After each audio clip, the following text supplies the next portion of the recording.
Daki Lily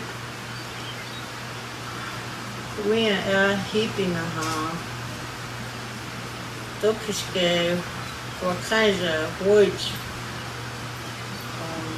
Ichagapi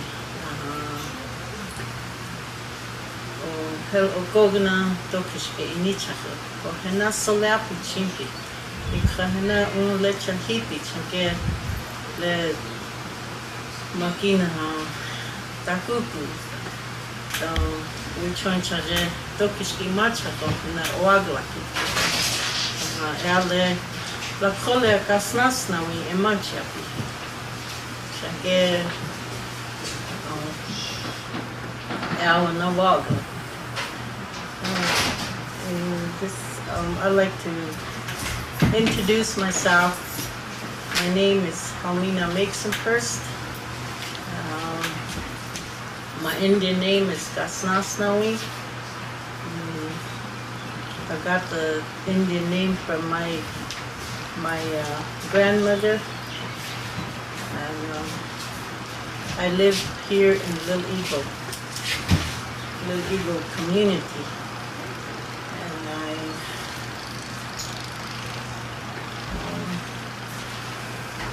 also have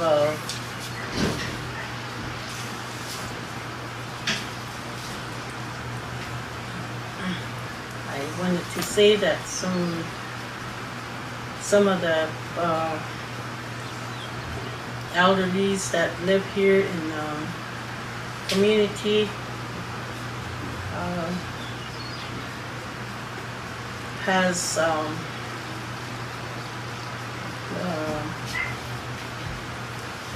we have a lot of things to talk about in our growing up days, and as a teenager and being a young adult, and so this is where I guess we're going to start.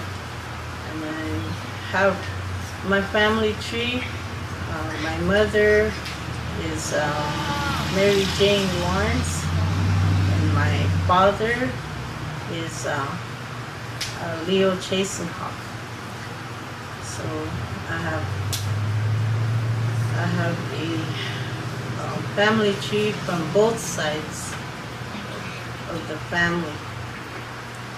But, I grew up here I was born here in Little Eagle, 5 miles east of Little Eagle, way out in the country. That's where I was born. My aunt was the midwife that delivered me when I was born. So I was really thankful about that. And so I grew up mostly out in the country, way out in the country, and that's where my grandmother lived. That's where I grew up, and that's where I learned to do a lot of things, and that my grandmother taught me. I learned how to share. I learned how to do things with honor and respect, and I learned how to take care of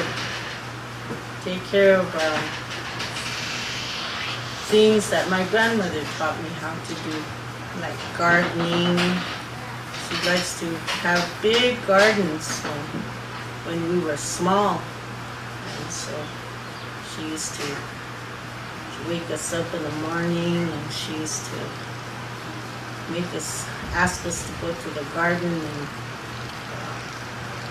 It's the garden water. The garden, we used to haul our water from the river to water our garden. So we used to haul all our water around the garden first. And then when we get enough water around the garden, then we start putting the water on each plant. And she used to have a lot of corn, squash, and everything, potatoes. So we never go hungry, and she taught us all that. And I grew up here in Little Eagle. During my younger days, I think I followed my grandmother's most of the time. They showed me what to do, and one of my grandmother was a Christian grandmother. She wanted me to go to church every Sunday with her. So I do that. Her name was Fanny Schutzwalking.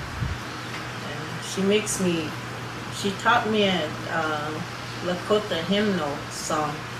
So when the services begun, I have to stand in front of all the people and sing that song, that hymnal, before the services start. So I used to do that when I was a little girl. She taught me how to do that. So. And then I have another grandmother. Her name is Julia Thundershield Hayes. I grew up with her too, and she goes to church, but then she's on the traditional way. She does everything in a traditional way. And when my brother and I, if we come down with a cold or earache or something, she gets her Indian medicine. All the medicine she has, she'll bring out a little leather box that she made out of cowhide or something, deer hide, I think. She pulls that out, and then she takes all her medicine out. Then they're all Indian medicine. So we have an earache, she puts something in our ear, and then if we have a chest cold, we can't breathe, then she gets out a little leather bag. She opens that, and then she takes that oil and rub our chest and the back, everything. And then she has some stones around, some real round stones, all same size. She has about 6 of them. I don't know where she got them from. She puts them into a pan with live coals from the stove, and then she puts those rocks in it. Then she waits for those rocks to get warm or hot, and then she covers our heads, and then she puts that little bucket, iron bucket, and those coals are in there, so we have to cover our heads, and then she puts something in there. Then she makes us say, take a deep breath. Take 4 deep breaths, slow, not fast. So we do that, and then whatever we have, chest cold or head cold, that clears it all up in 2 days. We are healed, you know. And she taught me those things. So I got, I'll never forget what she taught me. And the other grandmother too, what she taught me. It's still in me. So I use what the teachings of my grandmothers. I use them now. The everyday life. I use what the teachings they taught me. I use them on my grandchildren, my friends, whoever needs help. If I know what's wrong, if I know what's going on, I am there to help. Like sharing is what they taught me, so the sharing is in me. And the honor and respect, and that those things, I really keep it in my heart. That those teachings were, I'll never forget those teachings. And now I'm teaching what I learned from my grandparents is what I'm teaching my grandchildren and other children, not only my grandchildren, other grandchildren, other children that come here that need help. I know a lot of kids, children nowadays, they need help. They need help in everything. So if I know what's wrong, then I help in every way I can.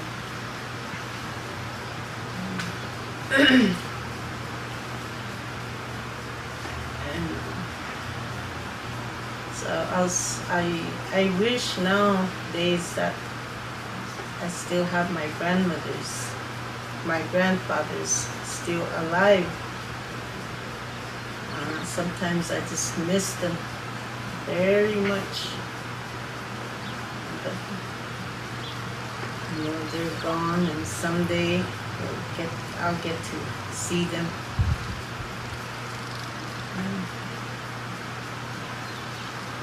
Then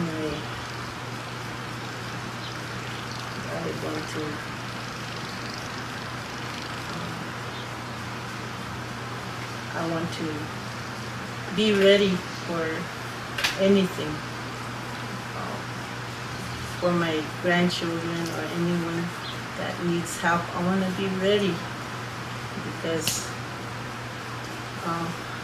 as I say, we all need help in any way. We all need help with what they want to learn. Nobody else will teach them. If they want to learn how to go into a sweat, inipi, and purify themselves for what, it's just that you have to find out what it's for, what they're going through, and so you ask them, what do you want to go in the inipi for? That's sweat. And they tell you, and then you go pray with them, and then they want to know. They want to know, how do you pray? Grandma, how do you pray? Unchi, how do you pray to the Creator, or they say Tobashiwa, to learn these things, or or either that they ask the other way too. How do you pray in this Bible? So there is children that wants to learn, the traditional way. They want to learn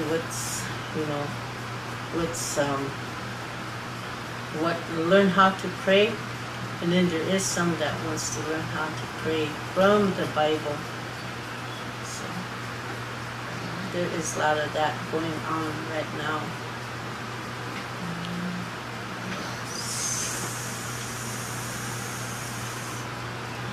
And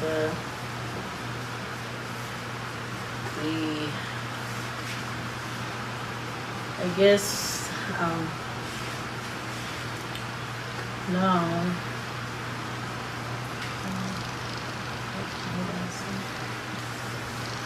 Do you have some of your earliest memories of your growing up days?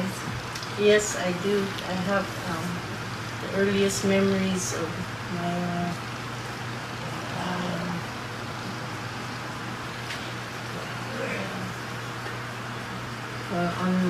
in my earliest days of my childhood. I remember. I think I was 6 years old. No, I was about 4 years old, and my grandmother and I was walking along the river. And we were walking, and here something was poking me in the back, and I looked at my grandmother, but she was just walking. She had a cane. She always used a cane to just walk with it, I guess. So I looked at her, but she was kept on walking. So and here it come and kind of pushed me towards the front. Kind of pushed me, hit my back, so I went towards the front. I looked, and here there was a deer. It was a little kind of a young deer, and I got scared. I said, "Oh gee!" I was hollering, "Hakita, look back!" You know. And she looked down, and she looked back, and here it was a deer that was just, following us. So we were walking, and she told me not to pay attention to that deer. But it was coming on the side I was walking. It just, try to play around, and pretty soon I stuck my hands out like that, and he was trying to nurse on my fingers, and I thought that little fawn was trying to bite my fingers or something. I start hollering at Grandma again. Oh gee, oh gee, look at this deer. But as we were walking, and we went to this place where we were going to visit, she was taking a bundle of bread and stuff, to that house. So we got there, and we were sitting there, and here there's a guy here looking for a little deer that they raised, and they got away, so they were looking for it. And here, that's the one that come behind us, and trying to play around and stuff. Just cute, but I don't know if that guy found his deer or not. And then one evening, my grandmother and I she was going to go get our grandfather. The river was full of the flood. We had rain for a week, and here the river went up, and the water the water come up on the river banks. We couldn't cross. That was a wagon road. We couldn't cross, and she didn't know what to do. And so we were sitting there, and here we could see my grandpa on the other side of the river bank. He was waiting on that side. But if you can go around, you have to go around about 20 miles to get to where he's at. So my grandma didn't know what to do, and then you can see big logs going, drifting along the water, So she said she had an intention to take one of the horses out of the wagon and ride that horse across, and she did. She got on that horse and just rode that horse, the water that was going just, fast, but she made it through and brought my grandfather back across she went and got him, and then they made it. They were all wet, but they made it back to the other side of the river. That was small, but I remember those things, And now as I was getting older, we did a lot of things that my grandfather helped them put up hay you know, with team and horses, you know, we had to do that. And in the fall, we haul wood home. We had to go pick wood in a wagon, horses, and haul wood back to the house. I don't know how many trips, but before winter time, it has to be a lot. It's just like a teepee like that, just set up just neat like that. So we had to do that. And as I was growing older, you know, we had to help gardening and a lot of things. Go look for horses in the morning, or we get on the horse and we've been. And then we lived 5 miles east of Little Eagle for a long time.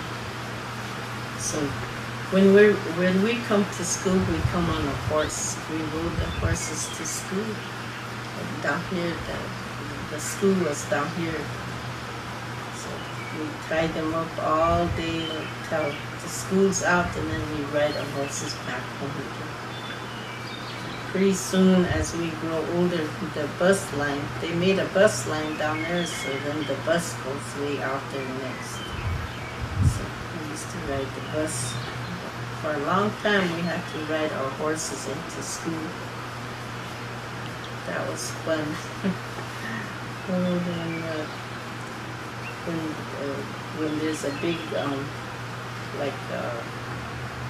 rain or something, the water comes up and the river's deep, you know, and we really have fun to come across and go across again, go back across. We have to be ready to get all wet. But that's how we get to school on time, so we have to get there.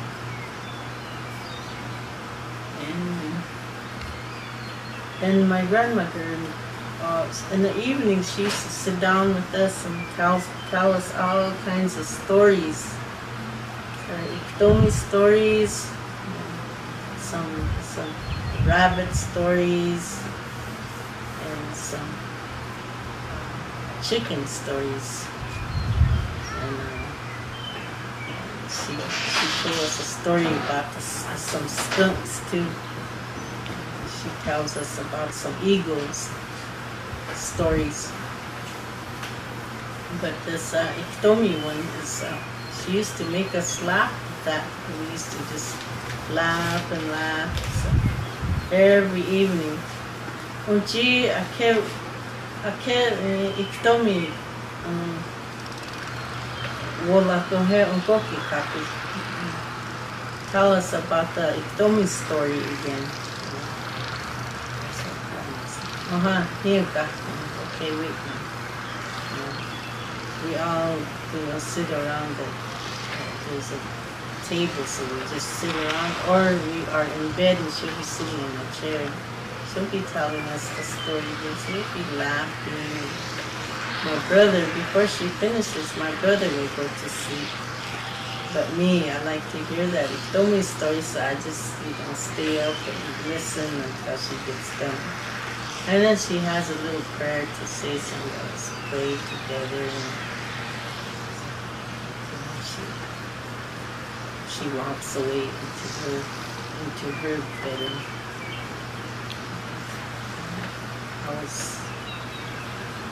We were taught to listen.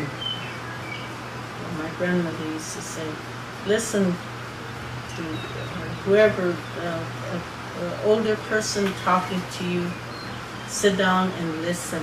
Listen well. And whatever they teach you, keep that in mind. Duini exposition, never forget. Because as you grow older, you're going to use what you learn. And then she says, when somebody comes to our house and living way out there, somebody comes to our house, she also give them coffee right away. So I was small, but I used to, you know, do things, I had a little stool that she made. I think my grandfather made that. Boards, a little stool, so I have that. So I jug that around to get cups and coffee. Give them coffee. And my grandmother used to have things cooked already. She really loves to do that. So soup or something, she has food ready all the time on the stove. So when we have visitors, she feeds them right away. Never forgets. She feeds right away. And the people that goes to visit, they really appreciate that. And after she feeds them, then they sit down and visit. But they have their kids with their children with them. And we go out and play too. We get together and we go out and play and tell that their parents are ready to go. We go out riding horses or something that's exciting to do. We go do it. And as a teenager, I really thank my grandmother nowadays because she taught me how to cook. She taught me how to make this Indian bread, as they call it, gabubu bread, skillet bread. She taught me how to make that, and then pretty soon she got the dough. She put everything in. I used to watch her stand there. She puts this and that in. She don't use measuring spoons or nothing. She just takes whatever she's gonna use and just put them in that flour, and she mixes them together. So now when I cook, I don't use measuring spoons or nothing. But I used to watch her stand there and watch her make this and that. So when my turn come, well, she said, "Okay, it's your turn to make this takoja." Granddaughter, it's your turn. You're gonna make this bread now. So come on and learn, because in the future years, when you grow up, when you're a woman, you become a young woman. Someday you're gonna get married. You're gonna meet a man. You're gonna get married, and from there you're gonna have children, and then you're gonna do your cooking. You're gonna cook for your family. So this is where you learn. So try and make the good bread and do everything nice, and learn, put it in your mind, so when you do it, it's gonna turn out real nice. So that's what I do. I just watch her. So the baking powder I put in my hand, I threw it in there, salt and stuff, that a little bit of everything. So I do the pinch here and pinch there. And then I make my dough, and then I put it in little bread pan, into little buns like. Then I put it in the oven, and then we use wood stove. We don't use bottle gas, like the propane. We didn't use that. We use wood stove. She told me to put more wood in it, so I put more wood in it. She told me to watch that little needle that was in front of the oven, so I watched that. Yeah, it got to 400. Oh gee, it's at 400. So then she told me to stick my bread in there. I stuck put my bread in there. And pretty soon she told me to watch it every few minutes, just peek at it, peek at your bread. So that's what I did. It turned out just nice and brown.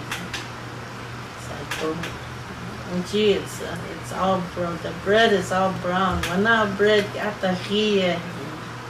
So I take it out. That's how I learned to make my breads. Called skillet bread, is gabu bread, and my oven bread, and then I tried the fried bread.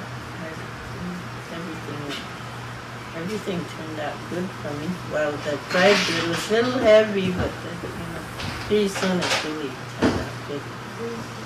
So, she taught me how to make soup. She told me not to eat too much fried stuff. Frying is no good. Make soup all the time. Feed your kids. If you have children in the future, don't give them too much fried stuff. That's no good. Make soup of any kind. Soup, vegetable soup. You can make any kind of soup, she says. That's really healthy. But frying stuff, she said, it's no good to. She said at that time diabetes was coming, but she didn't say diabetes, but she said that frying stuff can develop into any kind of illness or disease. It's too much oil. She used to tell us those, so I keep that in mind. Now there is diabetes, cooking a lot of cholesterol. At that time, she didn't say diabetes. So that's how I learned how to cook. Now I thank my grandmother that I don't have to ask anybody to cook this or cook that. I have it all in my mind, so I do my own cooking. Feed my children. Now I have 4 children, but when they were small, I cooked for them as I was taught to. I only have 1 daughter. The rest, I have 3 boys, 1 daughter. So what my grandmother taught me is what I taught my daughter. So she now has family of her own. She's a good cook. She can cook any type of food and bake. And she's really good at baking too. And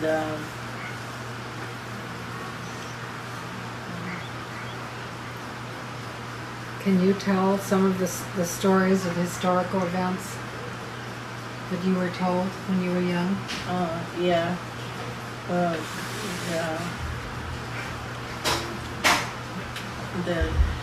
On the historic side, my grandmother told me, she's the one that tells me a lot of things.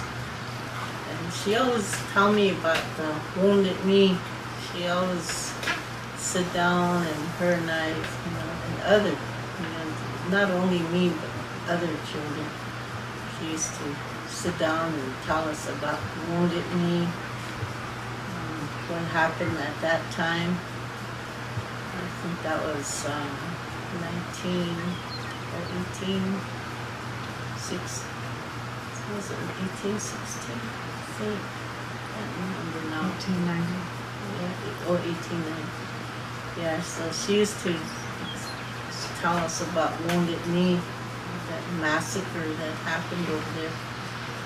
And she had some relatives from Pine Ridge that were in that massacre. So she always feel bad about it.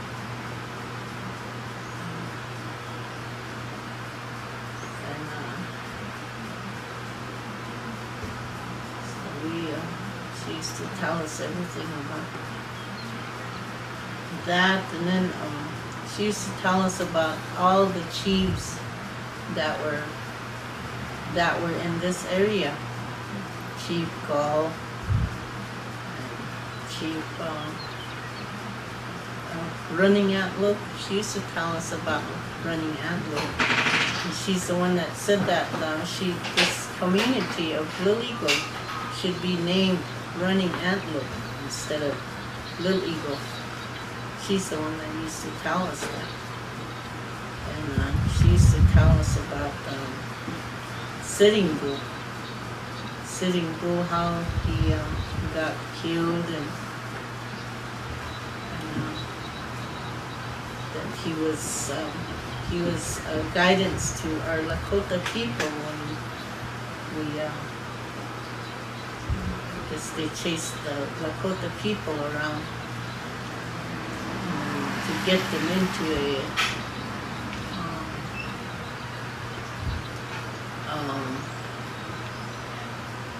to make them into settlers at that time. But Sitting Bull had other plans with the Lakota people, so they went into Canada.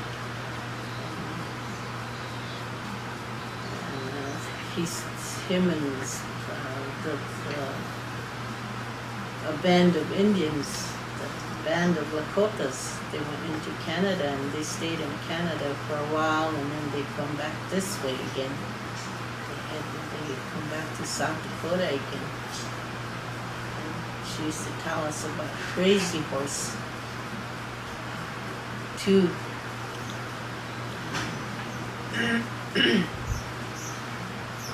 And she used to talk about the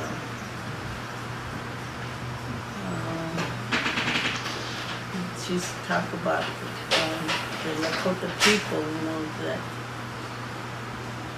now we are divided, you know. All the Lakota people have been divided into little reservations, and then with the reservations like Standing Rock and Cheyenne River and Pine Ridge and Rosebud, you know. She said we were all divided up now into little, and then in those reservations, little communities developed. And they put us into little communities now. So we're kind of fenced in now. And she used to say that the Buffalo people are the same track as we are too. They put them into certain parts of the land, and then they're fenced in, so they can't go and roam around the country and go wherever they please to, like long time ago. So she said the Buffalo people and us, you know, the Lakota people, you know, we're just we have to live where they put us. Grew up there, grew up in those communities, the reservations, and our children, our grandchildren, and their grandchildren will be, their children and grandchildren will be, you know, carrying this too, as long as we live, I guess, now. So my grandmother explained everything. So we want to go someplace and live, like Rapid City or someplace. So I guess you have to get permission first before we can move into a piece of land or wherever our heart desires. You know, we have to ask first.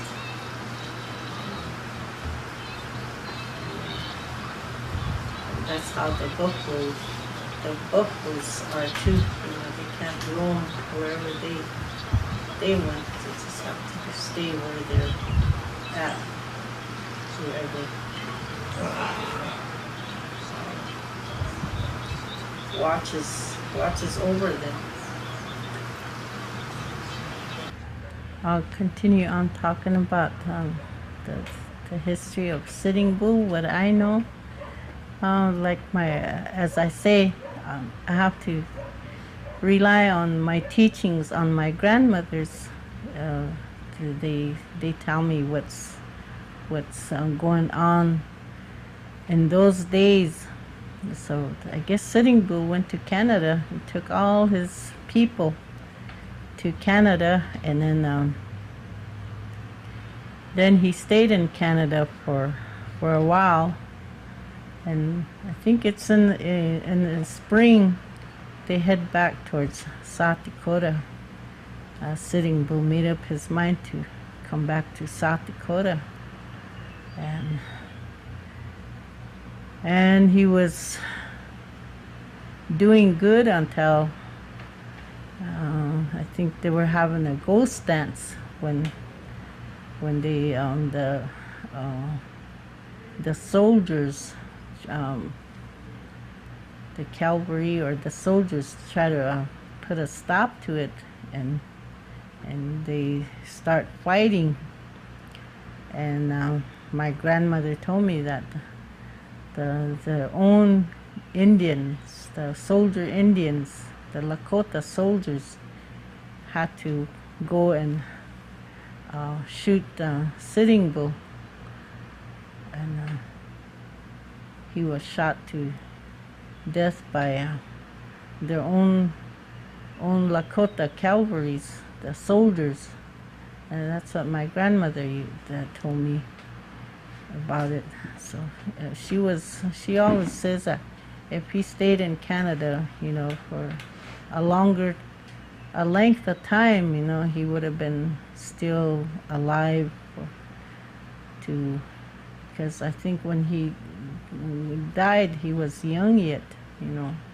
He wasn't that old yet, and he was still young at that time of his death. So that's how my grandmother used to say, if he stayed in Canada for a length of time, he would have been still alive.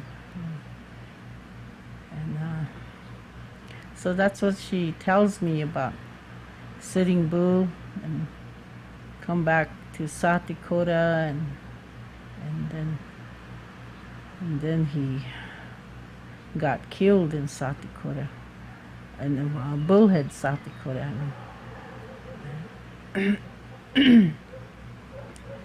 So now where Sitting Bull used to live, towards Bullhead, way out along the river there.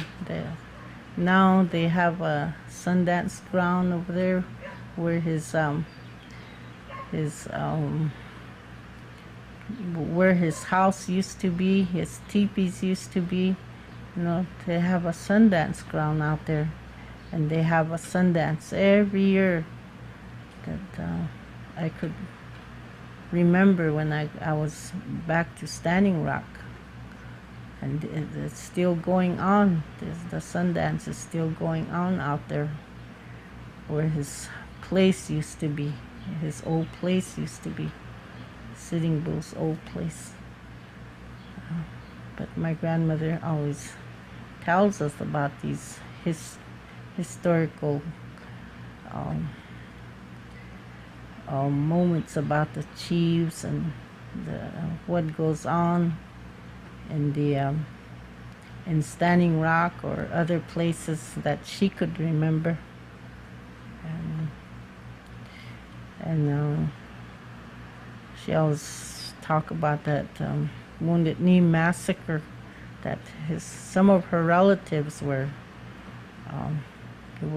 killed there too, and left alone. Maybe she said maybe they were alive, but they left them there, so they froze to death during the night. It was cold and the snow was deep and it was cold, so she said they froze to death. Some of them are alive, but they were froze to death, and some of her relatives were in it.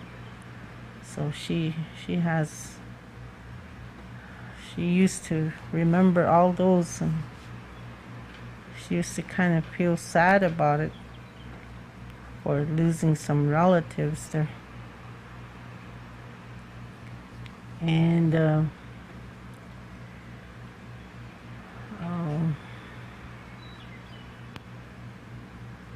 and I want to talk about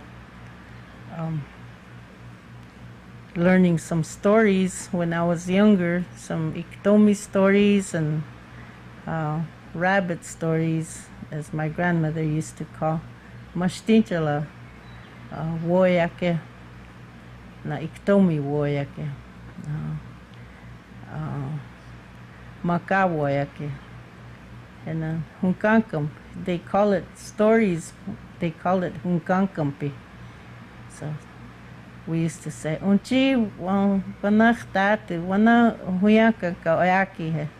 So grandmother, it's evening time. Could you tell us some stories? And she smiles. You know, she's a quiet.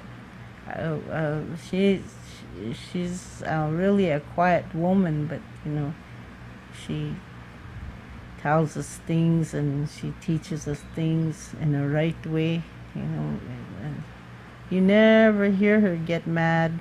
You never hear her say a bad word. She's really honest with everything, and what she talks about, you know,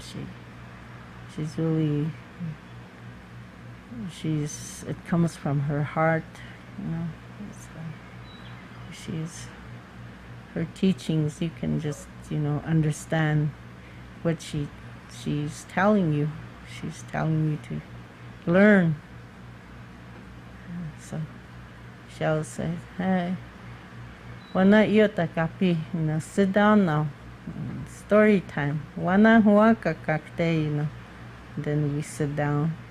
We sit down around her, and she always say, "Long time ago." She says this all in Lakota, you know. She don't talk English. Long time ago, there was a Iktomi. Iktomi,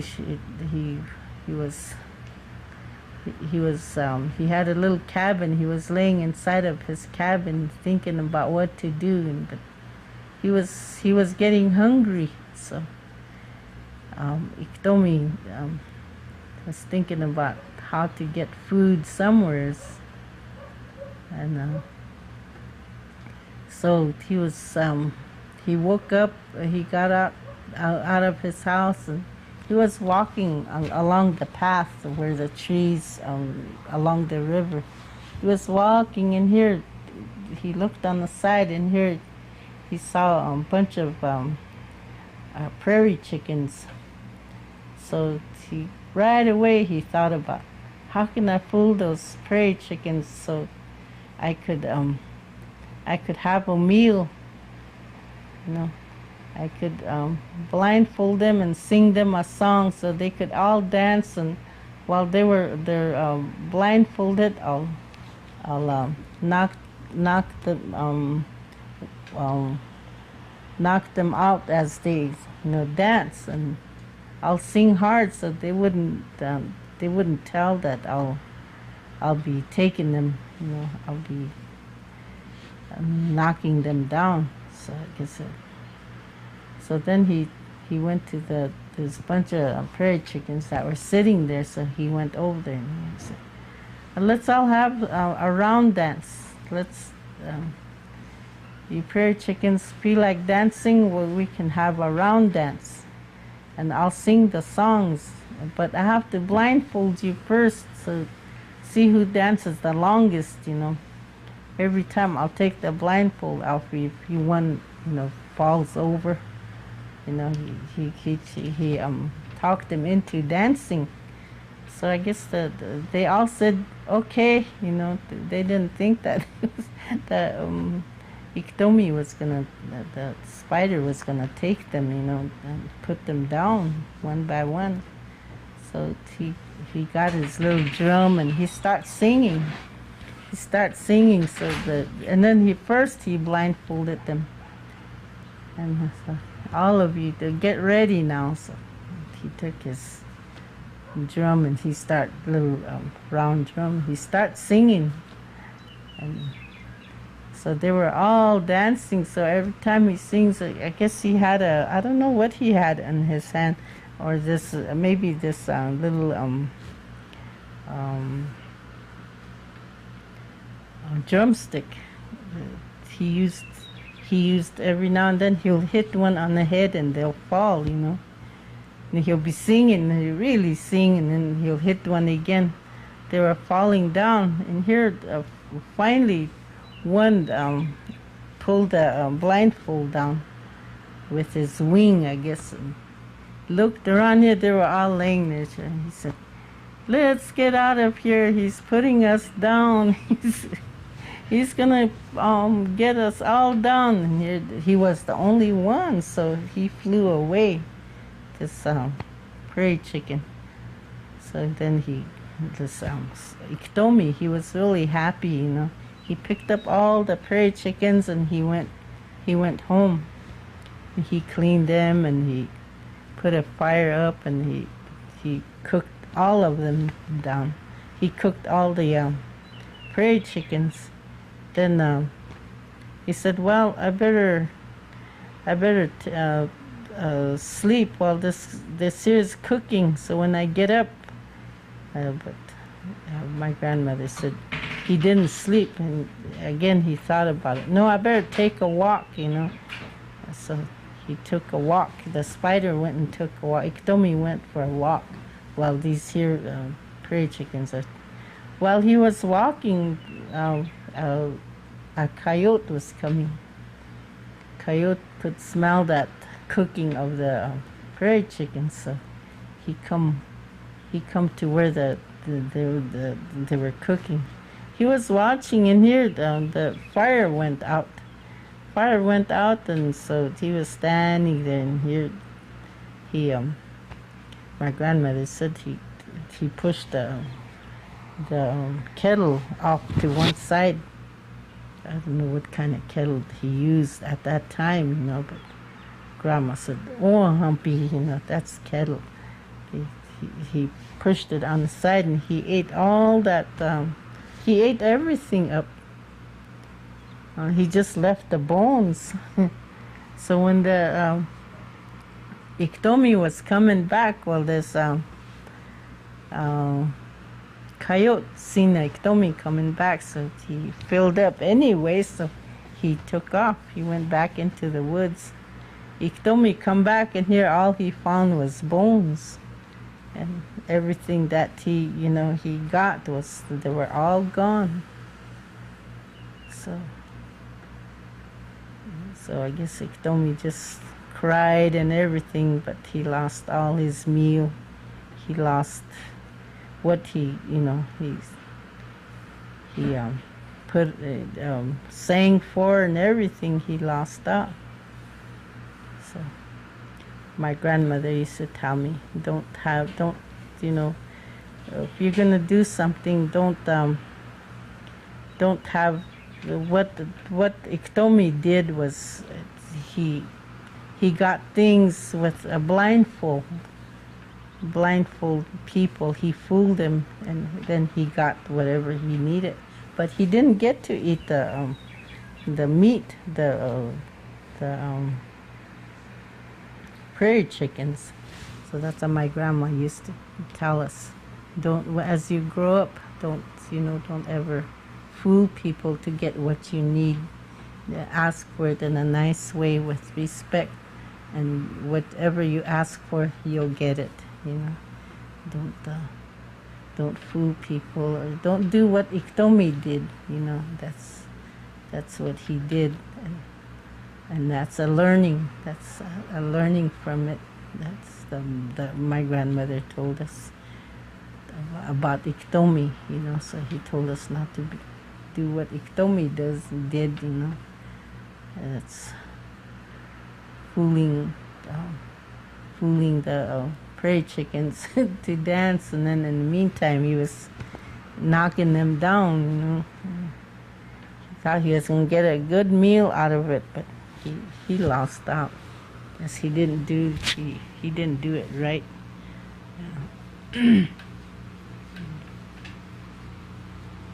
And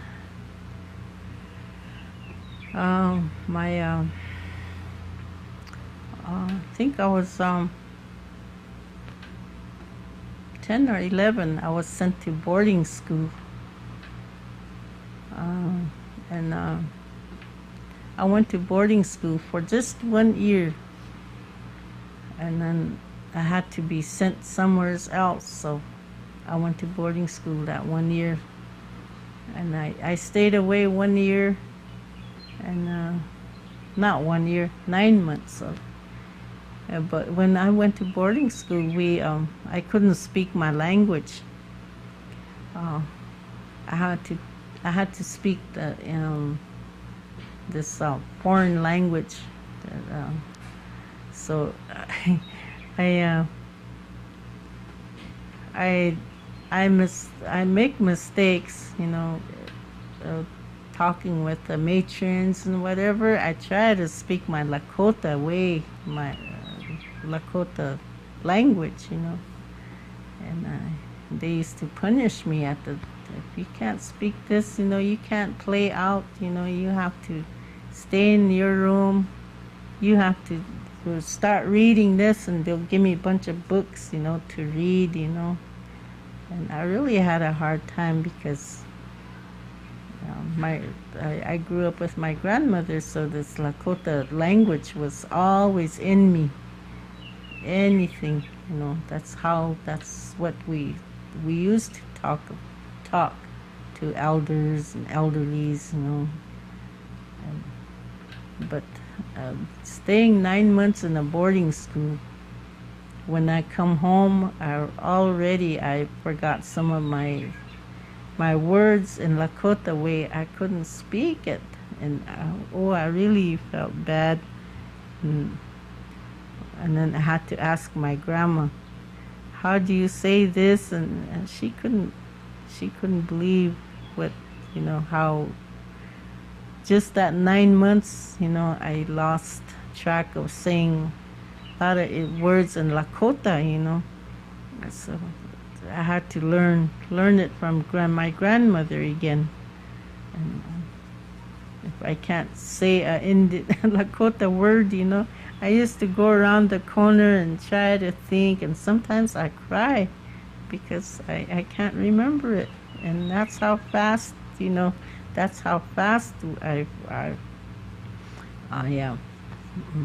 we forget our Lakota language.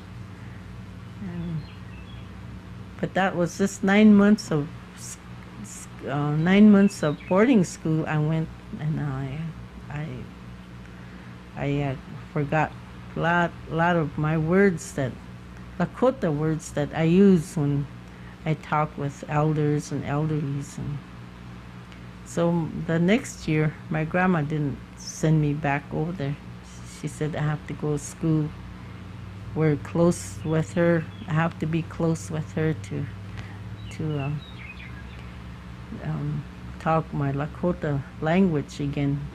And she was really surprised. She was hurt that I couldn't say some words that I want to say that fast. It was really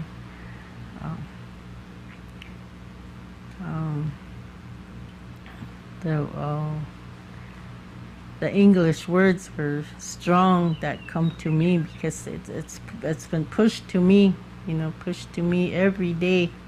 So the English words that I have to say stayed in my mind, because I have to learn it every day. So when I come home, well, I had a hard time getting back into my Lakota language. So the following year, I didn't have to go back to boarding school.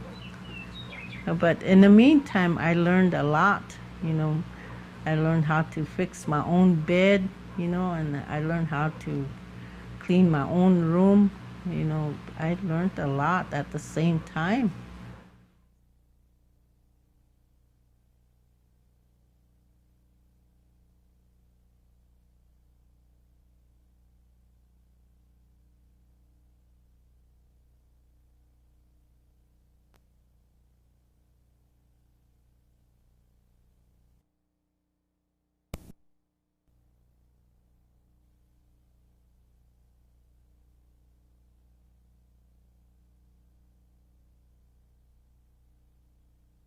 So I I was taught to keep my clothes together, put it in the laundry, and then I was taken to the kitchen, and I learned how to wash dishes and things like that in the kitchen. Wana lea ke wagla kintacha. Taku Lakota Lakota wochum. We wang wa chipi naish inika kapi. Hohena tua uspema kia. Yukra heche wianub wanasle wanieti wikchemna nupa secha samya. Yukra wianub hipi na ha mitrakala unicha rakte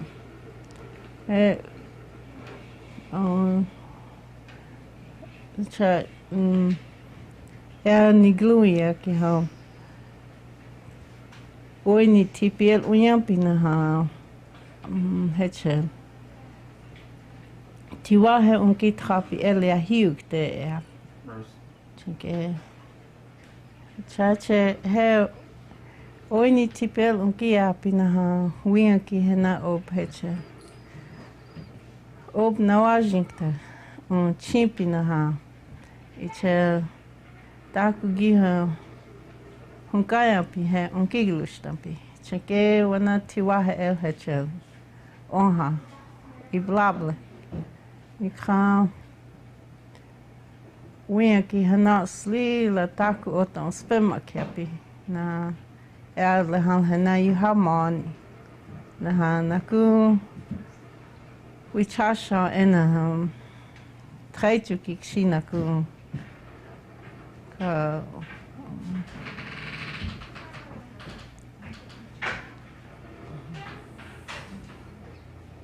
green grass tipi Stanley and Cecilia Looking Horse.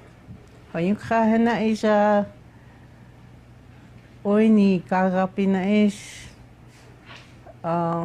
hambleche api na ish taku hunkaya pi chumpi na ish taku wiwang wachipi honka hena yuhachi na ku wonspe yuhama kapi shake lahau hena yuhamani na mija yopta oyate kitwa wachima chashna unshicha mija oakia shake ampetu ki laha taku maspe na taku muspema kapi na mablake hohena hecha unshicha yuhamani na ha tua wo ke chinchans na hecha heya tuini heya epressen hecha unshicha hecha hecha wo ke ha isha mija yopte hana oichaki Chinke laha le ampetu ki ha lila piwakila taku maspena taku sowaina taku wamblako hena ektuje pijeshin hena woakhan hecha Trangashla kan trangata hena woakhan ki uchake hena gulhamoni pi Chinke hena washichi hekta kia eprinkte there were two ladies from Wambly, South Dakota. I went to a Sundance in Greengrass, and I was sitting there at the Sundance and praying, helping the Sundancers out on the side. I was praying, singing, and here these two ladies come up to me. And they introduced themselves.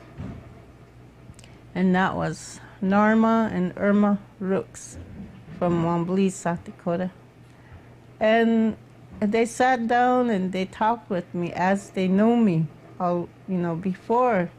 and I never did meet them, but the way they come to me with their open heart, and the feelings that I knew them already from a long time ago. And we were talking, and the older one, Norma, said, "Oh, do you have any sisters?" So I said, "Yeah, I got some half-sisters." And she said, we want to talk to you. We want to talk to you, so that's why we come over." And we were watching you from across the, we were sitting across there, and we were watching you. So we come over, and I said, "Oh, okay." And they said, "We want to adopt you as our little sister, because we don't have any little sister younger than us. It's just the two of us here." And I was shocked, I I was so happy, I didn't know what to say. And I said, "Oh, okay." I said, and well, it just, come up like that all of a sudden, that I just didn't know what to do or say. And they said, "Well, we're going to have the sweat going, and we're going to do it in Inipi, and then Hunkayapi, where you're going to be our sister." And I was really surprised to hear this. So, and then they said, "Well, next week we're going to get together with you, and we'll plan this Hunkayapi." That's adopting, someone in your family. It's Hunkayapi. So, and so they brought their stuff over, and they sat down with me right away. And, they start telling me things that, I want to know. And I was wishing that I will know more about my culture. The religion I was really, into, but sometimes I don't know what to do with this and that, and so my sisters, about a month or two later, they wanted to know where I live, so I said Whitehorse. And we know where that is, we'll be coming down. So coming up there to you, and finally they come up, and they got everything ready, and we had a ceremony and a sweat, and and then a ceremony, and then they did the Hunkayapi, for me to become their sister. And that was really, up to this day, I don't forget that. To have two older sisters that are in the Indian, the real cultural ways of doing things, and I sure learned a lot from there. And that's just what I said in my Lakota language. And then into Stanley and Cecilia Looking Horse, we go and pray with them, and Inipi, sweat with them, and Sundance. They have a Sundance every year, and they sure, they sure taught me how to sing and pray and do things with the Inipi, and putting people up on the hill, to help Cecilia. And their teachings are really most valuable to me, because now I know if somebody come and ask me to help them with this Inipi or Hamblecha, Wiwang getting ready for Wiwang Sundance. I know what to say, and I know what to do to help, and I'm sure thankful about, learning from Stanley and Cecilia Looking Horse. Although Stanley isn't around anymore,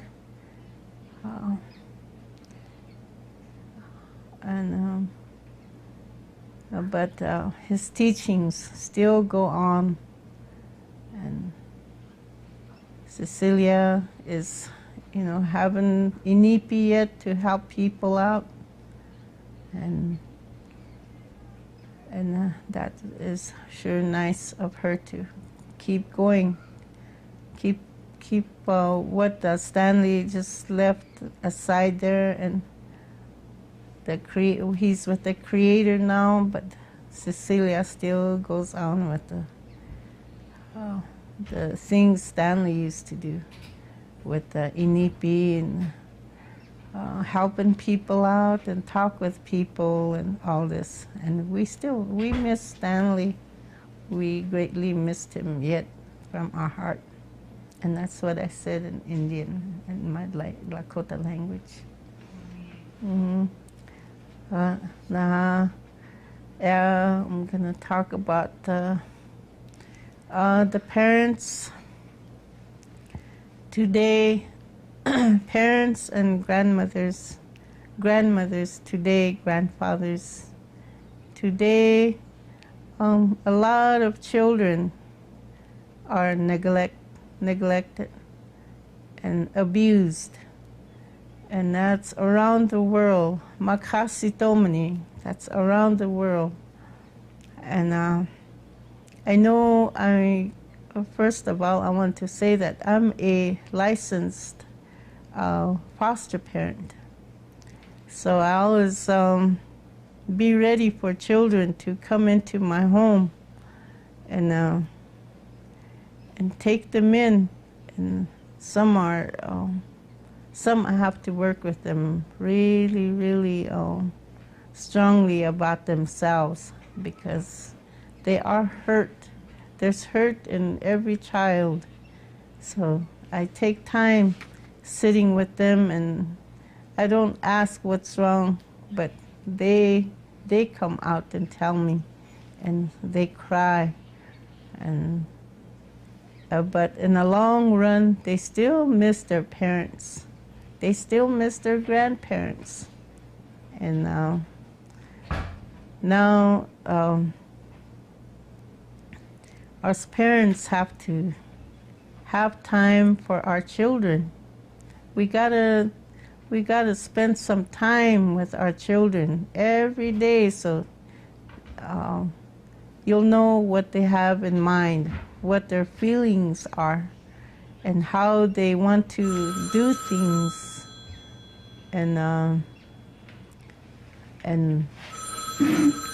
it's really pitiful sight right now that a lot of children are abused and neglected. And I just feel that we should take more time with our children and give them sit down with them, talk about respect, honor, and sharing, and love. Love is the main thing that we have to. The word love means a lot, really, a word that we have to love our children. So they will know that, the children will know that there is love from the parent to the child, or the grandparents to the child. And they feel secure when you hug a child and say, I love you. And the child knows, he responds back, I love you too, and that should go on every day. So a child wouldn't feel left, alone, or standing alone. I know one child that was with me here for a long time. He feels that he stands alone. He says that he don't have any relatives, no one, but he stands alone. And so he was lost. He don't know where to turn to. And he said he don't have no relatives and anyone, no one to depend on. But we talked a lot. We prayed a lot when he was here. And that boy, he was 17 years old. And he surprised me. One evening, we were sitting here talking, and I had a little hand drum. So I took that out, and he said, shall we sing some songs of Sundance songs, or any song you want to sing? Maybe a little powwow song, you know. And that boy looked at me, and I took that. I gave him, he was sitting on the couch, so I gave him that hand drum and that drumstick. He was sitting there for a while, and then he started to beat that drum, and he started to sing. Oh, I was really surprised.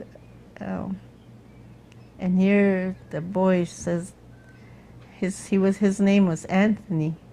And he says, I used to stay with my aunt and uncle, and we sweat, and I can put up a sweat fire, and I know how to sing these sweat songs. And oh, I was really shocked, you know, because we didn't get that far, you know, right away, and I thought he was,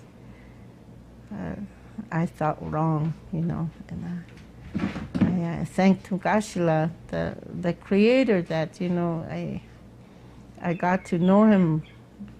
I guess I got to his heart, you know, and mind, that he come out with good things. The boy has good things to talk about too, and you know, he learned a lot from his aunt and uncle that he shared with us. So we all sat together, and he shared a lot of good things, and that was really good. That I didn't know, you know, that I was trying to help him in all kinds of ways, but he was a nice boy. And finally, he stayed here with me. We did everything together, and then finally, he went home to his mother, and now he's happy, very, very happy that he's with his mother, and he's doing good right now. And that's, I really think a lot of that boy, and especially all the children that stayed with me here, that the child welfare placed with me, you know, I miss them all, and they are good kids. When they stay with me here, you know, they are good kids. We just have to take time. The time is more important, to sit down with the children and share and tell them about the stories, and or if there is a good movie on the VCR, you know, we all sit down, we watch that, like cartoons or anything that they want to watch, you know, and they enjoy themselves. But that's what we do in the morning and the evening, you know, we said a little prayer, and sometimes I said, Grandma, can you sing a song? So then I tried my best to sing a song, and pretty soon they'll be all singing together. You know, we share the song, and then we help each other with everything that we have to do, and they learn a lot, and then I learned a lot from these little children. they tell me things that are way out of the way sometimes, and they make me laugh, and I try to talk with them and with Lakota words, and we have fun doing that too. And they learn right away too. So it's the parents and the grandparents. If we just take time, the time is the thing that these children need, and the love and sharing with, whatever you talk about you want to do, you just share with the children, and I know the family will be all together, stand together, do things together. But I know some of us parents don't even have time for our children.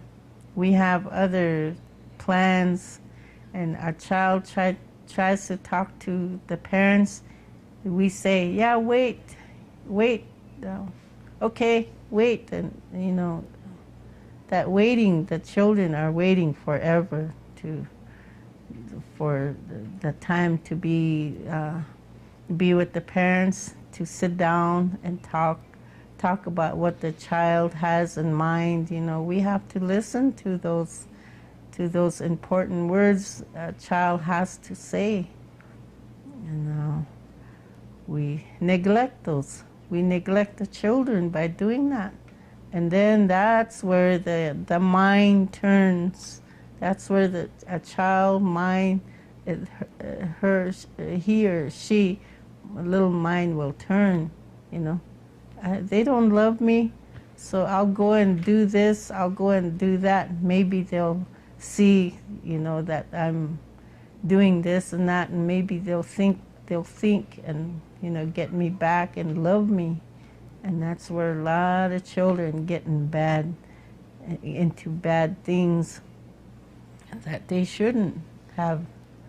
But they seek love all the time, and they seek sharing and good things that they want to the living, the future.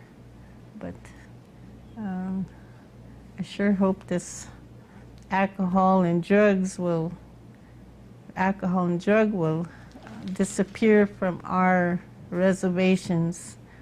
So the families, the mothers, the fathers, and sometimes the grandparents, they'll leave the alcohol and drugs alone, and they put their children first than anything else in the family.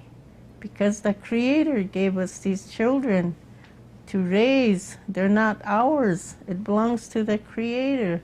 But it's up to us to raise the children the way the Creator wants. But we're neglecting that. We're not doing it. And so I listen to news around the world, and it's going really, it's not good. The crimes that the children have to do in the big cities, and some of them are pretty young, and it's really sad to watch all that. When all the children are in bed, I watch the news myself, so they wouldn't watch what's going on with the world right now. The children or teenagers look like taking over everything, and that's really sad. So us Lakota people, we Lakota parents and grandparents, we have to take time with our children so they will know and understand. The children will know and understand what love is from the parents, and I know that's what they need nowadays. It's really something that's really uncontrollable. about children staying up all night of the hours, and you don't see no children during the day, just the smaller ones. You see them playing outside, but teenagers, you don't see them around till the sun goes down and they all come out, the teenagers, and they stay up all night. You hear voices all night. If you stay up and want to hear, you hear kids laughing, teenagers laughing all night, and or cars are driving around all night. You know, I know those are teenagers. So it's really sad to see these things going on, especially in our little communities like this. It seems like our communities are small, but still there's no discipline for the children from their parents. We just let them walk around all night or do whatever they want. And we just let them do their own thing, and that's really, you know, that's wrong. So us parents better wake up now and control our kids with love and more understanding. Take time for the children, that they will know that somebody cares, somebody from the parents cares about the children. They will feel everything with care if you stop and talk to the children and ask them how they are. How do you feel this morning? Good morning. How are you this morning? And what do you want to do today? And first you hug, give them a big hug, and they know that there is love in that hug, so they will listen to you and follow you if you share your love with the children every day. And I think things will go different if we do that. All these violences with children, breaking into houses and breaking windows and stealing from each other, and I think that will stop if we really care about our children. Make sure if we know where they're at and what they're doing, that's the important thing of the children. And children are pitiful.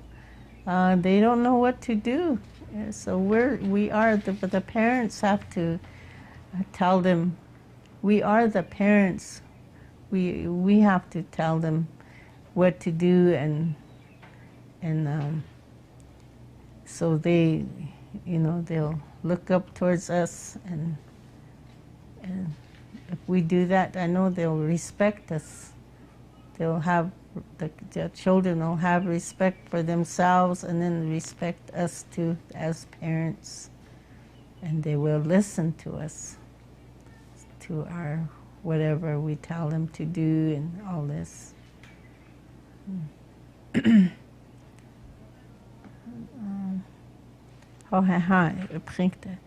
I'll change to talking about we're getting ready for a Sundance down here in Little Eagle, the June 20th to the 24th, and Monday, June 7th, we went to the buffalo pasture to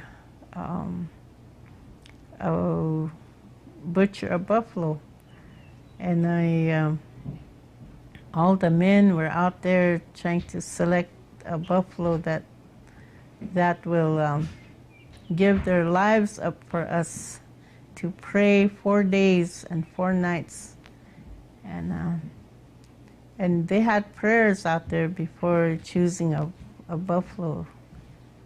But I guess the buffalo itself has chosen chosen itself to give up his life for the Sundance.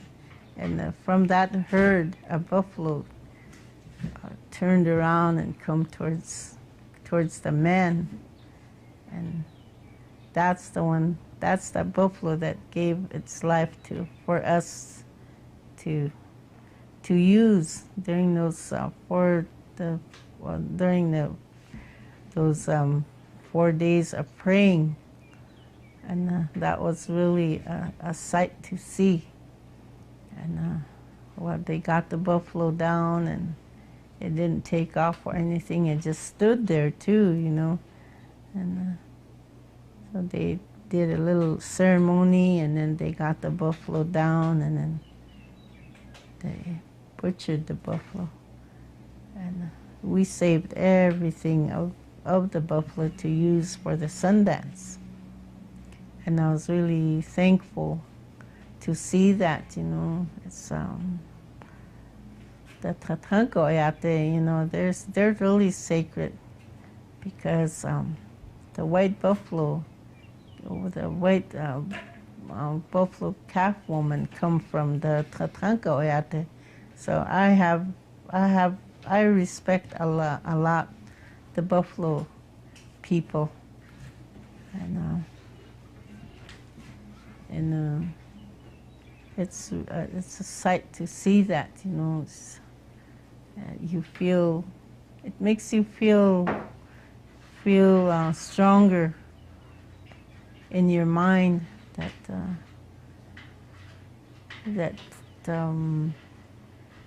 everything will turn out at the Sundance, the praying and dancing, and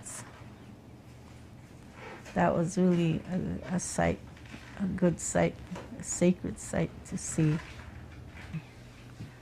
I would like to talk about my little bit about my great grandfather. His name is Good Dog, and he lived about 6 miles east of Little Eagle. That's where he was born and raised. And my mother used to tell me about my grandfather, my great-great-grandfather. He used to sit outside of the log cabin. He has a certain place to sit, I guess, where he could hear things, the 4 directions. That was his favorite spot, away from the log cabin. And he'll be sitting out there, and someone goes outside and said, "Leche tahan champampi wa uelo." On the west side, there's a wagon, horses coming. We're gonna have visitors, and they don't hear nothing. I guess my mother was a little girl at that time, so she'll run in and tell my grandmother that Grandpa said there's somebody coming. We're gonna have visitors, and so okay. And pretty soon, about the wagon and team at that time traveled slow. So about an hour or later, some wagons of visitors will pull in. Then he'll be sitting there, and he said, "Well, the thunder people are coming." And they look around. There's no clouds in sight, in the sky. And he said, "Oh, okay." And then about the midday, the clouds will be coming from the west or from the east, and then they'll have rain. And I guess my grandfather gets up in the morning, and he goes looking for the horses, and then he'll be sitting outside, and then my great-great-grandpa will be sitting outside, and he'll say, "The horses are this way." He'll point out a direction. So if you go you go out that way, you'll find the horses. And then my grandfather will walk towards that direction. Sure enough, all the horses were in that direction. And then I guess my grandfather, my great-great-grandfather will talk to the meadowlarks. You know, meadowlarks will all come around him and they all talk at the same time, and he will be talking to them. He knows what they're saying. And then he had a special a dog, you know, that does things for him. You know, he'll tell that dog to go inside and get him something like his tobacco or something, and that dog will take off and bring his tobacco to him. You know, and he talks to that dog, and he'll be sitting beside him. And then I guess he was old. He was, I think my great-great-grandfather, Good Dog, he passed away when he was about 91 or 92 years old. So when he goes to the restroom, you know, that dog leads him, and I guess he still gets around then. He was old, but he still hauls wood inside the house, and he hauls water inside, and you know, he was very active at that age. And so my mother and my grandmother used to talk about him, that he will be sitting out at a special spot he has where he can hear things, the 4 directions, and he knows what's coming, and he knows where things are, and if there's a wind coming, high wind, he knows that too already.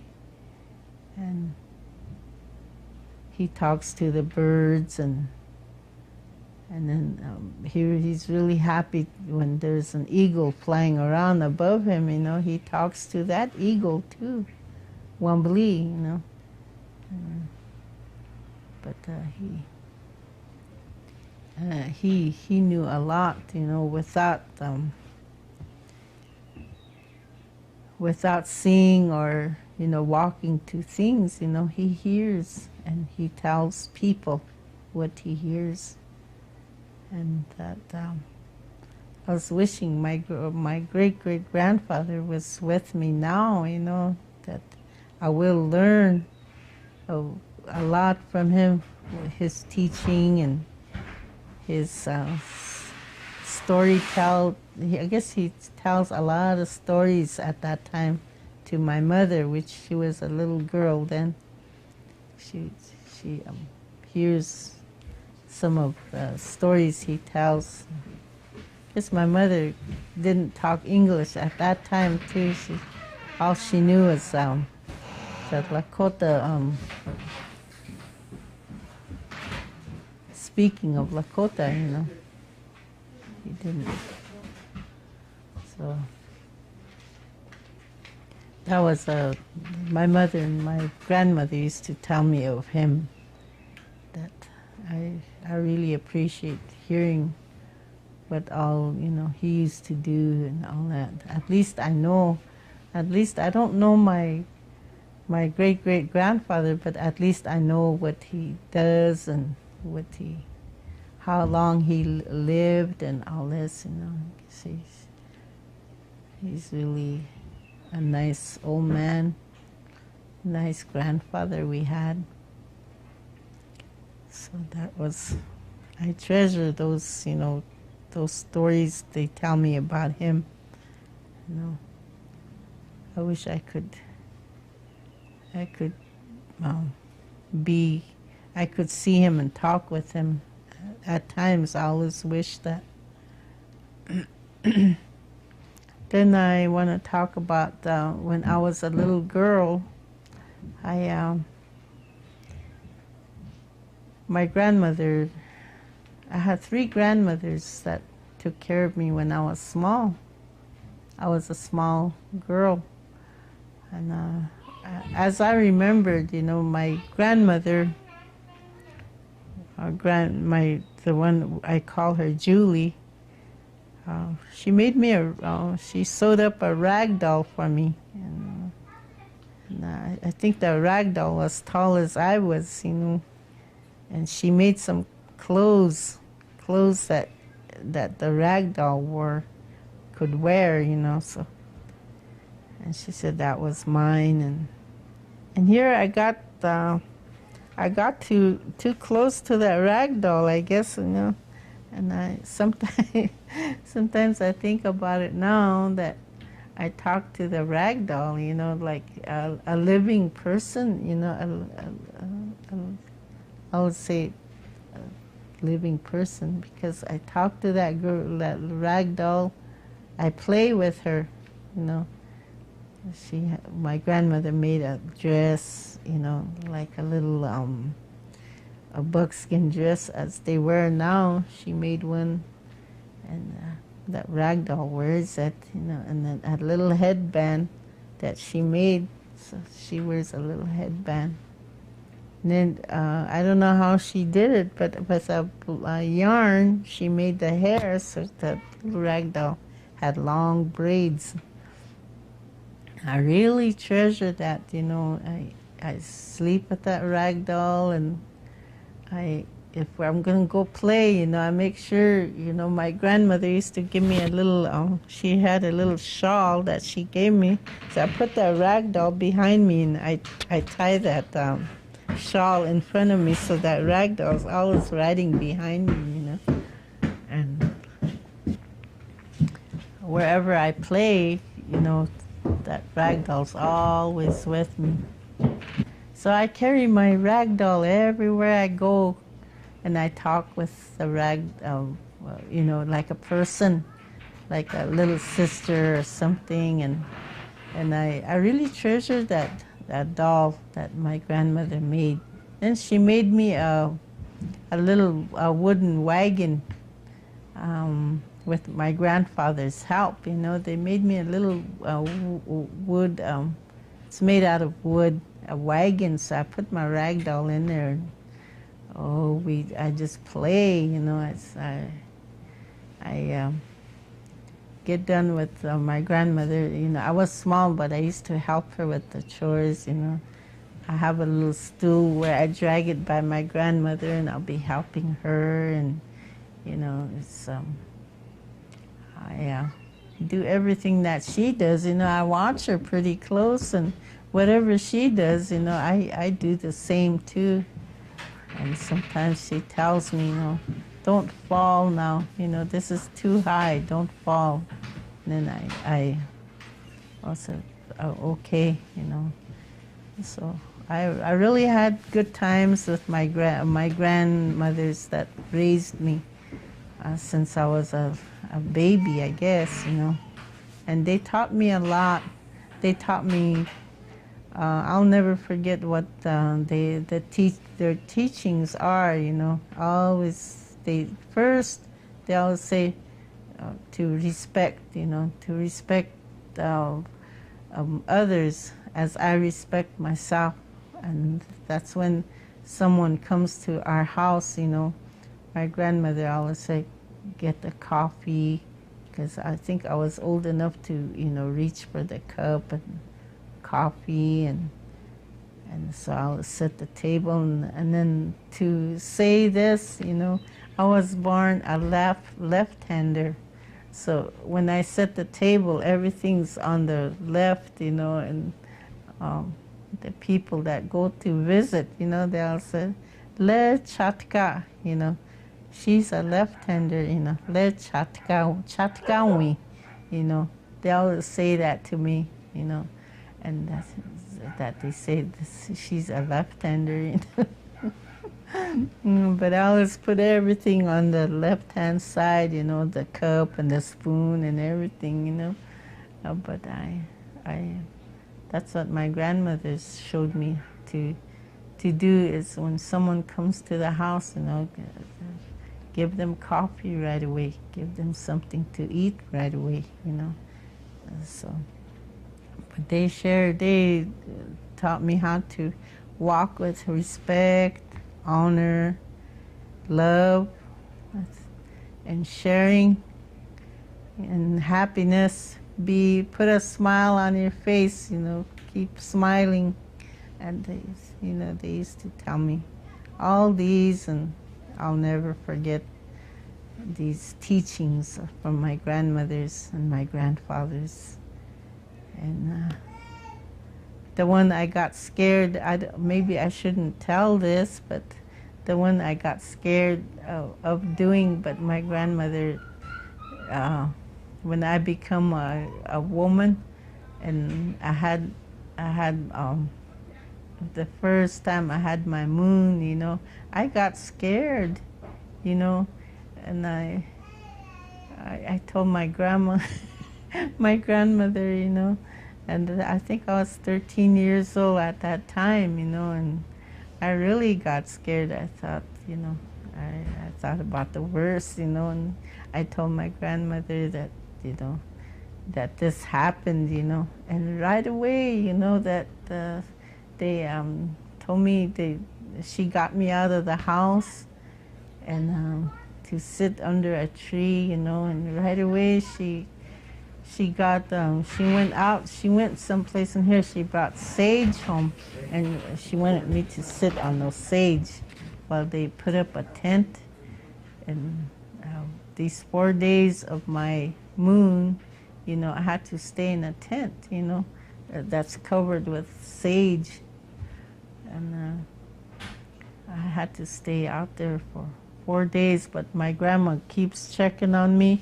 And while I'm in that tent, she brought me some little material of blocks, and needle and thread. And while I was in that tent, she made me sew up all those little blocks of material. And I made a big, I sewed it all up, because that's the only way I had, what to do. And she brought me more, she cut up some doll clothes in a hurry that I can, sew them together, So I stayed in that tent for 4 days when I first had my moon, at 13 years old. And I used to remember that, And she brought me in blankets and stuff to use during the night to sleep.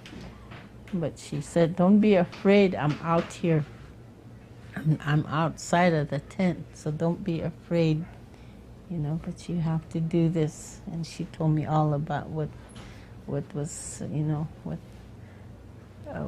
about the moon every month that's gonna come, She explained that to me. So you are a woman now. Since you had your moon, you are a young woman now. So you have to expect this every month. It's going to come to you. So we have to do this. When you have your moon, you can't touch food, and you can't be around the crowd. You got to keep to yourself. So you've got to remember that. Until the 4 days pass, and then then when my 4 days were up, she cleaned me with, cleansed me with sage. And then she made a little smudge of sage over here, and then I had to stand there, and that smudging was all over me. And she cleansed me with sage after the 4th day, after I was done with my moon. So I never forget that. My grandmother scared me at that time, and I was scared, I didn't know what she talked about. She talked a little of it, but I didn't think I'll get it right away. But at the age of 13, it come to me and scared me. But that was a teaching from my grandmother. So every month, she told me to mark the day, so I'll never, it's going to come on that day, keeps coming on that day. And so that's what I did, and I'll never, and so I had only one daughter, so when she had hers, I did the same thing to her as what my mother and my grandmother taught me. So she knows. If you ask my daughter, she got scared like I did too. But we had a teepee at that time, so we put that up and we put her in that teepee. And so there is a lot of good, teachings of ours to become a young woman, into a little girl into a young woman. You have to know these things from the female society. So that was really good. So that was my learning from my mother and my grandmother at that time. But what I learned, it went on to my daughter and on to my nieces. When they have their moon, I show them what to do, and it just went down the line. And that was a good teaching that I had experienced. That's what we talk about when we have the sun dances going. First of all, we get together with all the young girls that are gonna sun dance, and the women. We all get together before the sun dance starts, maybe about 2 days before, and I explain to the sun dancers, the women sun dancers, and the teenagers that are going to sun dance, and that we talk about our monthly moon that comes to each and one of us, and we as I can't remember, but we talked about if you dance and you get your moon, you gotta, or if you feel that it's coming, that you have to get your stuff and your things, your belongings, I should say, and move away from the Sundance right away, But every month, you should know your dates when you're gonna get your moon, and check with the Sundance days, so you'll know that you can't come in, or if you're done with it already, then you come in to the Sundance. We explained this to all the sun dancers, the female sun dancers, so they'll know that if it's appropriate time to Sundance, or just stay away from it. And there's a lot of them that appreciate this learning, of the moon during the Sundance, and so we know now, and I think all the Sundancers that come, I still explain everything to them before the Sundance, so they'll know their moon time wouldn't distract the Sundance, and get all the other Sundancers weak and sick, and that's the thing we have to look out for, so we can finish our Sundancing the 4 days, just with strength, with prayers and everything, So we have to do this all the time before the Sundance starts, that we have to explain everything with the women and the teenagers about the moon. That's really sacred, that we have to keep up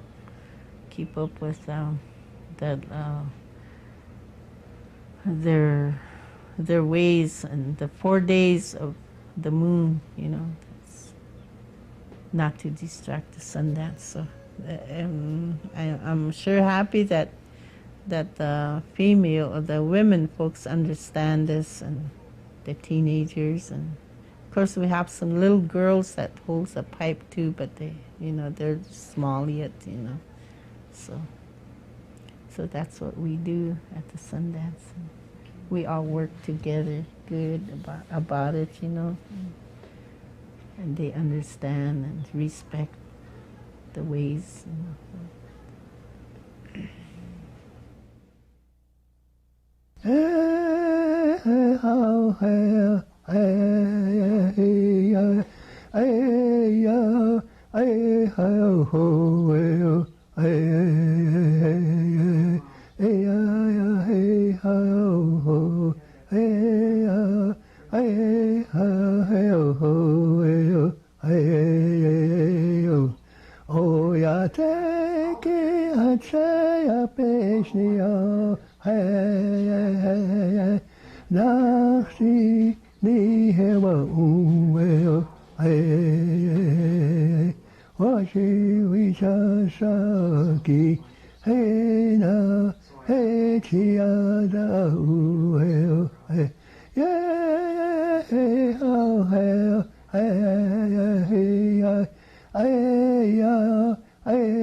My name is Blanche Long Chase Makes 'em First.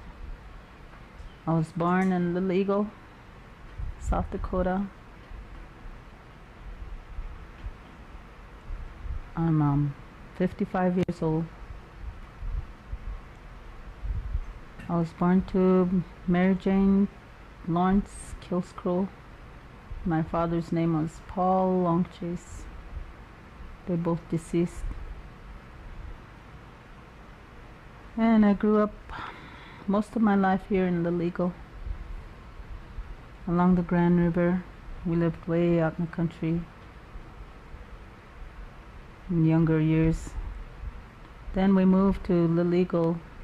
We used to live in a tent along the woods, along the river, till we started school. And I think it was about the second grade. My mother sent me to boarding school in Pure Indian School. It wasn't Learning Center then, it was Pure Indian School. It was a nice school, really strict, where I think I got most of my discipline from. But the only thing bad was we couldn't talk our Lakota language, and I was used to that. Our grandmother and mother, stepfather, they all talked Lakota. We all grew up. There was about seven of us kids, and we all grew up talking Lakota. So at first I had a hard time in boarding school, trying to understand, this and that, the disciplinary ways. But got punishments and that I learned.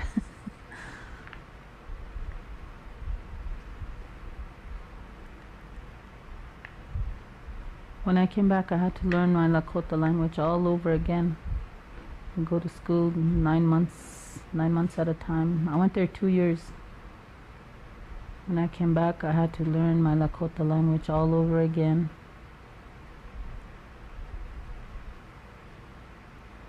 And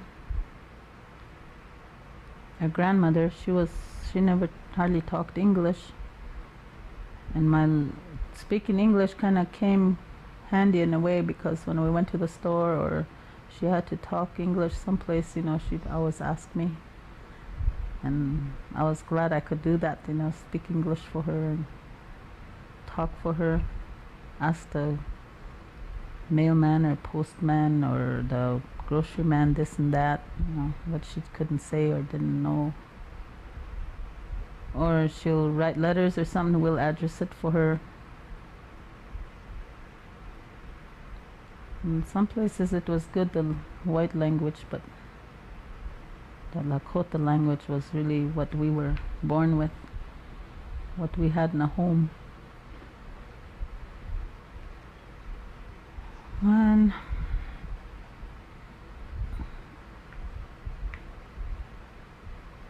I guess all my brothers and sisters were that way, but they spoke Lakota because they never went off to school anywheres. They had a hard time adjusting to the white schools, the white language. So we had to teach them, our little brothers and sisters. I think I was kind of a great influence learning the white language and all the disciplinary and all that I got in boarding school. In some ways it helped, but still we miss that traditional Lakota style, Lakota stuff we have at home. My grandparents, I only know of one grandparent, that was the grandmother. The one we help a lot, we stayed with, we grew up with. She watched us 3 older children of our mom. I got a brother and sister. We stayed mostly with her out in the country. It was far from Little Eagle, about 3-4 miles. After I left boarding school, we stayed with her, and we used to come to school from out in the country. The bus will run out there, way out there, and sometimes when it don't run, we had to walk 3 miles to school.